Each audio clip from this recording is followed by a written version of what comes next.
मेरा नाम निशा है, लेकिन घर में सब मुझे निक्की कहते हैं। मेरे पति और दोनों बेटे भी मुझे अक्सर इसी नाम से पुकारते हैं, क्योंकि उनका मानना है कि 2 बच्चों की मां होने के बावजूद मैं अपनी उम्र से काफ़ी छोटी और फिट दिखती हूँ। ये कहानी मेरे व्यक्तिगत जीवन के एक ऐसे मोड़ की है जिसने मेरे सोचने का नज़रिया बदल दिया। मेरे पति अजय एक सरकारी विभाग में अधिकारी हैं। शादी के करीब 7 साल बाद उनका तबादला चंडीगढ़ से जयपुर हो गया। जयपुर हमारे लिए बिल्कुल नया था।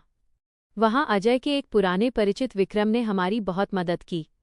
विक्रम और उनकी पत्नी मीरा से हमारी जल्द ही घनिष्ठता हो गई। मीरा मुझसे उम्र में करीब 10 साल बड़ी थीं, लेकिन बहुत ही आधुनिक और बेबाक थीं। उन्होंने ही मुझे प्रेरित किया कि मैं खुद के व्यक्तित्व और फिटनेस पर ध्यान दूं।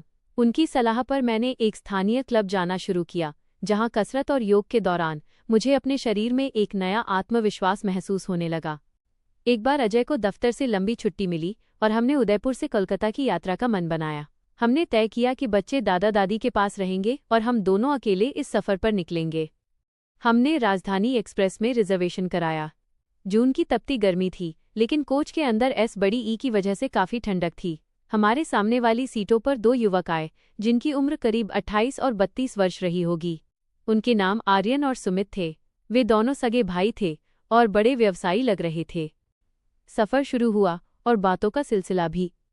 आर्यन और सुमित ने अजय को अपनी बातों में उलझा लिया। वे बहुत ही बेबाक और स्पष्टवादी थे। बातचीत के दौरान उन्होंने जीवन को खुलकर जीने और मौक़ों का फ़ायदा उठाने के बारे में अपने विचार साझा किए। बातों बातों में उन्होंने एक खेल शुरू किया। उन्होंने अजय के सामने ही मेरे व्यक्तित्व की प्रशंसा की और मजाक मजाक में कुछ चुनौतियां रखीं। उस समय मुझे लगा कि ये सिर्फ एक खेल है, लेकिन उनके शब्दों में एक अलग तरह का आकर्षण था। रात के खाने के बाद जब कोच की लाइटें धीमी हुईं, तो बातचीत और भी गहरी हो गई। उन्होंने अपनी जीवन शैली के बारे में बताया कि वे परंपराओं से हटकर जीने में विश्वास रखते हैं। अजय भी उनकी बातों से काफ़ी प्रभावित दिख रहे थे। उस सफ़र के दौरान उन भाइयों ने एक प्रस्ताव रखा कि हम कोलकाता में उनके अतिथि बनकर रहें। उन्होंने यह भी सुझाव दिया कि जीवन में अनुभवों का आदान प्रदान ही सच्ची खुशी है। कोलकाता पहुंचने पर हम उनके शानदार बंगले पर रुके। वहां का माहौल और उनकी मेहमाननवाजी ने हमें एक अलग ही दुनिया का अनुभव कराया।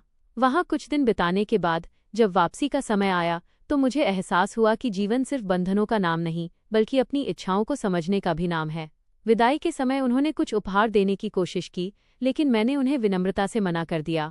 मैंने अजय से कहा, जीवन के अनुभव अनमोल होते हैं, उन्हें पैसों या उपहारों से नहीं तोला जा सकता।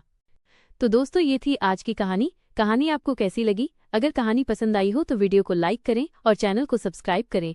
मिलते हैं अगली वीडियो में, तब तक अपना ख्याल रखें।